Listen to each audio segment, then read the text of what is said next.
All right, welcome to this explainer. When you think of international football, you automatically think of Brazil, right? It's just a given. But heading into the 2026 World Cup, the whole narrative surrounding the Seleção isn't just about their historical dominance anymore. It's actually about a profound, insanely high-stakes transformation that's happening right before our eyes. So let's dive into the data and the roster to see exactly what this team is facing. 5. Just 5. It is incredibly hard to overstate the absolute immense pressure that comes packed into that single number. In Brazil, football isn't just a sport. It is literally the heartbeat of the nation. Every single player who pulls on that iconic yellow jersey is instantly and brutally measured against the ghosts of legends who have lifted the ultimate trophy 5 times. This isn't just some historical fun fact we're talking about. This is the immense daily pressure that defines their entire footballing identity. You can see their hero's journey starts all the way back in 1958 with their first title, followed almost immediately by a second one in 1962. Then came the legendary 1970 squad, which, is often cited as the greatest team ever assembled. They struck again in 1994 and then secured their 5th title in 2002. But hold on. Listen to that last date, 2002. For a nation so ridiculously accustomed to global supremacy, a 2-decade gap feels like an absolute eternity.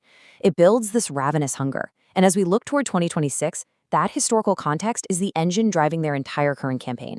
Okay, let's move right into Section 1, the Brazilian crossroads, a team in transition. Our source material really hits the nail on the head here. It states, entering the 2026 tournament, the team is considered to be at a crossroads as it transitions from the era of Neymar to a new generation of talent. I absolutely love that word, crossroads. It perfectly captures the central narrative tension we're dealing with. For well over a decade, the Brazilian national team's identity, their tactics, their emotional core, it's all been heavily tied to one very defined era. Navigating away from that, trying to keep up world-beating standards while simultaneously handing over the keys to the new guys, that is notoriously one of the hardest maneuvers in all of sports. And this tension is incredibly stark. On one hand, you have the Neymar era, a totally established legacy filled with dazzling skill and just immense global celebrity. And stepping into those impossibly large shoes is the new generation. We're talking about emerging young stars like Endrick and Rayan. These young guys are totally poised to lead this next epic chapter, but make no mistake, the success of Brazil's 2026 campaign hinges entirely on whether these two wildly distinct sides can fuse together into a cohesive, unstoppable unit. Moving on to Section 2, the 2026 roster breakdown, veterans and youth. Starting at the back, just take a look at the elite, global nature of their defensive structure. In goal, you've got world-class veterans like Alisson Becker at Liverpool and Ederson, who is now applying his trade at Fenerbahçe. Moving to the defenders, you have absolute anchors. Marquinhos representing PSG, Gabriel Magalhães over at Arsenal, and Bremer, locking things down for Juventus. This right here is a veteran bedrock. These are players operating at the absolute highest tiers of European club football, bringing invaluable tactical discipline and crucial big match experience to steady the ship during this whole transitional phase. Now, as we move up the pitch, the dynamic mix becomes even more obvious. The midfield is anchored by battle-tested guys like Casemiro at Manchester United and Bruno Guimaraes at Newcastle. But the attacking line, that is where the magic and the whole crossroads thing really comes alive.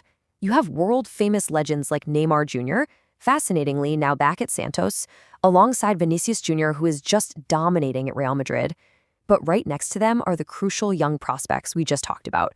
Endrick, who is intriguingly developing his game at Lyon right now, and Rayan over at Bournemouth. Actually, you can think of it like an explosive cocktail of established genius and raw, totally fearless potential. Next up, Section 3, the path through Group C.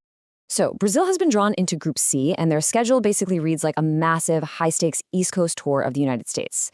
They kick things off on June 13th against Morocco at MetLife Stadium in New Jersey. 6 days later, on June 19th, they head down to Philadelphia to face Haiti at Lincoln Financial Field. And finally, they wrap up the group stage on June 24th against Scotland down at Hard Rock Stadium in Miami.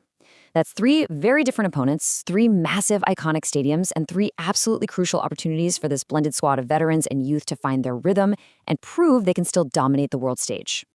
So what does this all mean for us? Well, the crucial point is this. We are watching an incredibly delicate and fascinating chemistry experiment unfold. The history of the World Cup tells us over and over that talent alone is never enough. You need cohesion, perfect timing, and absolute belief.